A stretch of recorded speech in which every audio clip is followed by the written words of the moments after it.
Hey, it's Lucas. They got a nice little South Bend 7-inch shaper here. It's a later one. It's got an internal oil pump on it, and boy, it runs great. We're just cutting a piece of aluminum now, but actually taking a pretty deep cut on it. And it's at about the it's a second of the slowest speed it'll go. It's a really nice little shaper. Everything's working great on it. There weren't really any problems with the shaper. The only downside on this one is it's got a non-original vise. It's actually quite a nice vise, but it's not the original. So let's talk a little bit about this guy. I'm going to shut it off here and just lube this counter shaft. It's been a while since I've run it. In fact, it's probably been quite a while since it's made any chips. And boy, it's working well now to do that. So we'll flip her back on here and show it in operation. It's got it's all original rocker switch. This is all everything on it. Like I said, is original except the vise. So and the stand. The stand's not an original stand. Let's take a look at that. But it's a really nice stand actually. It works really well for this shaper. So let's take a look at the cut we're making with it. And geez, we're taking probably a 1/16 of an inch off that aluminum, and I'm guessing we're going 20 thousandths, across each time, so the work is moving that way into the head. So the pump is working because several things. One, we can see the oil being moved internally. There's actually a little catch cup right there on the Scotch yoke that's going up and down like about that speed, and that's full of oil, so that tells us that the pump is working. The other thing that indicates the pump is working is I did not lubricate the ram manually. I did it. I only did it. It's only being lubricated, and oil is only coming to the surface here by action of the pump that's internal there. Let's see if I can get a light on that. Anyway, the pump is original, and geez, it's working really well. The pump, there's a little lever arm back there in the corner. You can see that going up and down right there. That's the actual pump. Let's see if we can get a picture of it up under here. But there's one of the two. There's actually two bolts holding the vise onto the box right now, and a central pivot. So the central pivot was there in the box, as was a hole in the bottom of the vise. And then, like I said, I added 6 holes drilled and tapped to the bottom of the vise to accommodate different positions. This vise can be turned 90 degrees each way. So there's actually 3 positions that can be mounted on the box, this being one of them. So we know it's a later shaper for 2 reasons. One, it's got the wide, this portion of the shaper is wider. And then the other one is that it's got the internal lubrication system. So a couple of things I want to point out. Let's talk about lubricating this little guy. So points to lubricate, and we're just about to the end of our workpiece, so I'm going to shut that off. Points to lubricate, there's a lubricating hole right here, and there's one on the other side, analogous to this one. There's a lubrication point right here for the ratchet. There's another lubrication point here for the ratchet drive. Also, I would always lubricate the clapper. That's nice and free. There's also a little pot on the bottom of the foot, so you actually inject some oil right into this hole, and then that helps to lay down a layer of lubricant across the foot. Then you'd want to lubricate the ways, both the horizontal ways for the. I'm not certain what this travel is called, X or Y, and then this one for what would be the Z on a knee mill, the knee or the Z direction. So anyway, you'd lubricate those ways. They've all been lubed. You lubricate that. Here's the hole for the lead screw on this side. There's a hole right there. There we go. Make sure that the oil level is adequate internally here for keeping that up to snuff.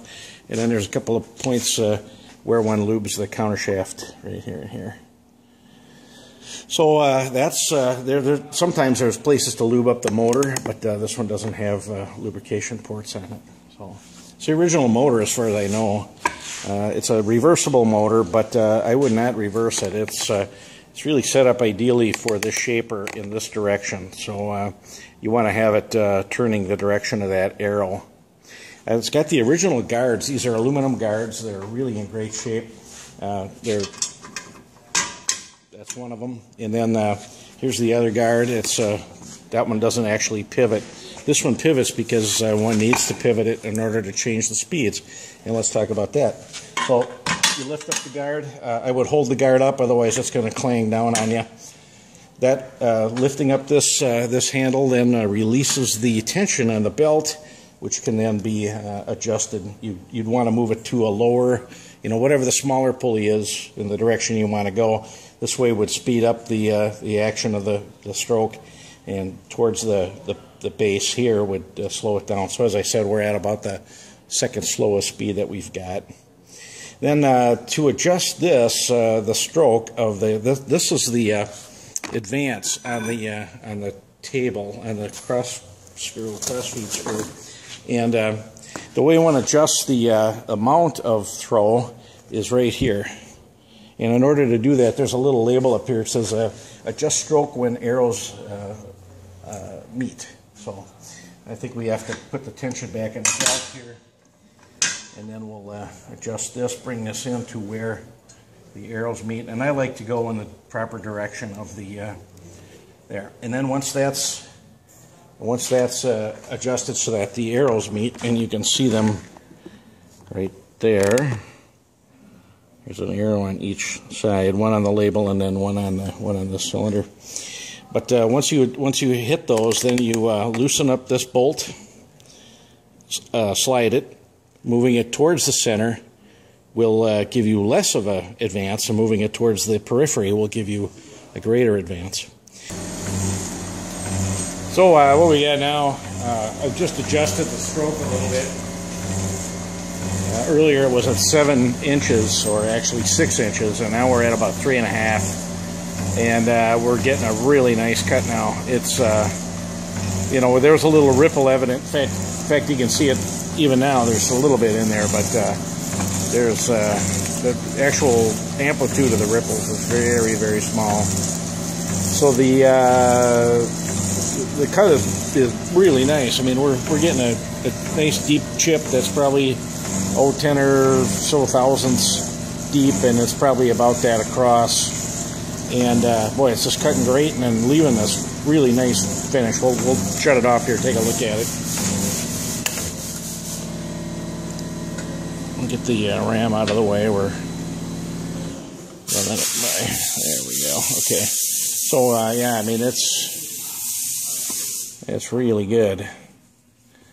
I would say the ripples are probably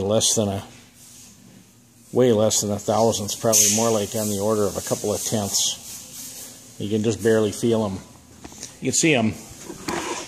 But I think that with a little more tuning, especially of the cutter here, I put a radius on it, but it's not much of a radius really.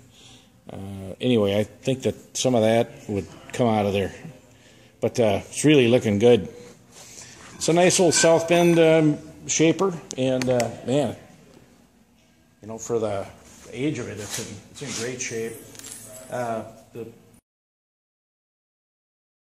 copy of a Kurt Miller vise, and it's really solid. I mean, they have some advantages over the original shaper vise, including the fact that the movable jaw won't lift up. It tends to be pushed down when one tightens up the clamping nut. It's a 3-inch vise. There are parallels available for this size vise, which is nice. And it takes a 7/16 wrench, not that that's any big deal. And it opens up to about 2 15/16. There are 2 plates on it. The front and back jaw plate actually that can be removed, and that'll open up to 3 15/16 actually without those plates in there. Well, listen, hey, this is Lucas signing off. Thanks.